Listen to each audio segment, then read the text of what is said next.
नमस्कार दोस्तों, कैसे हैं आप लोग। गाइस उम्मीद करती हूँ आप सब लोग बहुत अच्छे होंगे। आज हम अपने चैनल के माध्यम से 8th पे कमीशन को लेकर अपडेट बताने जा रहे हैं। केंद्रीय कर्मचारियों पर बरसेगा पैसा, बेसिक सैलरी, पेंशन और ग्रेच्युटी में इतनी बढ़ोतरी।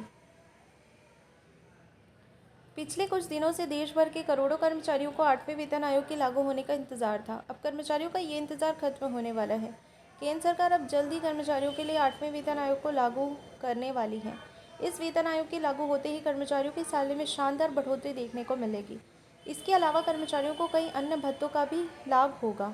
इसके अलावा ग्रेच्युटी में भी शानदार बढ़ोतरी देखने को मिलेगी। खबर में 8वें वेतन आयोग से जुड़े इस अपडेट के बारे में मैं आपको डिटेल पर बताती हूँ।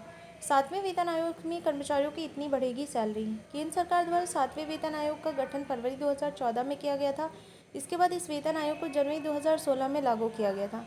इस वेतन आयोग के तहत कर्मचारियों की सैलरी में शानदार इजाफा देखने को मिला।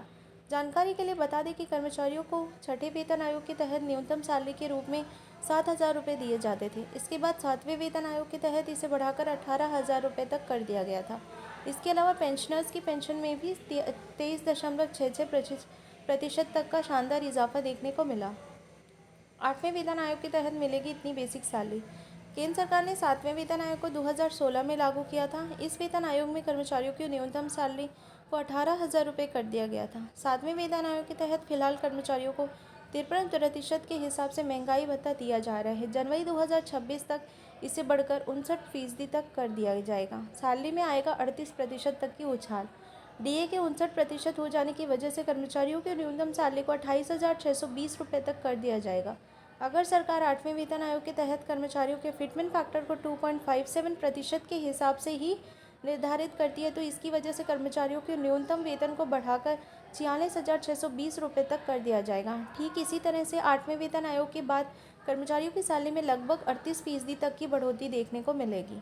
कर्मचारियों को मिलेगी इतनी अधिकतम सैलरी। अगर 7वें वेतन आयोग के बारे में बात करें तो इस वेतन आयोग में हायर ग्रेड वाले सेक्रेटरी लेवल के अधिकारियों को बेसिक सैलरी के रूप में 2.5 लाख रुपए दिए जाते हैं। हालांकि इन कर्मचारियों की सैलरी में महंगाई भत्ते को नहीं जोड़ा जाता है।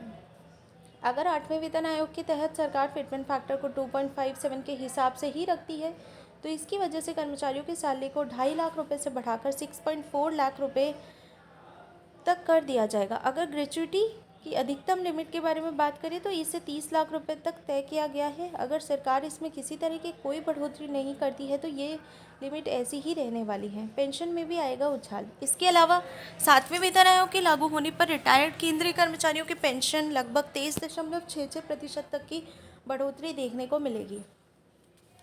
छठे वेतन आयोग के तहत पेंशन को 14% तक बढ़ाया गया था। हालांकि 8वें वेतन आयोग में पेंशन को लगभग 34% तक बढ़ाया जा सकता है। उदाहरण के तौर पर अगर अभी किसी रिटायर्ड केंद्रीय कर्मचारी की बेसिक सैलरी 50,000 रुपये थी और इसी के हिसाब से कर्मचारी को 25,000 रुपये प्रति माह के हिसाब से पेंशन दी जा रही है तो अब 8वें वेतन आयोग के तहत इसमें 34% तक की बढ़ोतरी की जाएगी। इसके बाद पेंशनर्स की पेंशन 33,500 रुपये हो जाएगी। ग्रेच्युटी में भी आएगा उछाल। इसके अलावा नए वेतन आयोग के लागू होने पर कर्मचारियों की सैलरी के साथ उनकी ग्रेच्युटी पर भी इसका प्रभाव देखने को मिलेगा। जानकारी के लिए बता दें कि ग्रेच्युटी वो राशि होती है जो रिटायरमेंट या एक निश्चित अवधि के बाद नौकरी छोड़ने पर दी जाती है। फिलहाल की बात करें तो अभी जिन कर्मचारियों की बेसिक सैलरी 18,000 रुपये है और वो 30 साल नौकरी करते हैं तो 30 साल नौकरी करने के बाद कर्मचारियों को करीब 4.89 लाख रुपये की ग्रेच्युटी दी जाती है। अगर फिटमेंट फैक्टर को 2.57 के हिसाब से कैलकुलेट करें तो इसे बढ़ाकर 4.89 इंटू 2.57 इक्वल्स टू 12.56 लाख रुपये तक कर दिया जाएगा। ग्रेच्युटी का कैलकुलेशन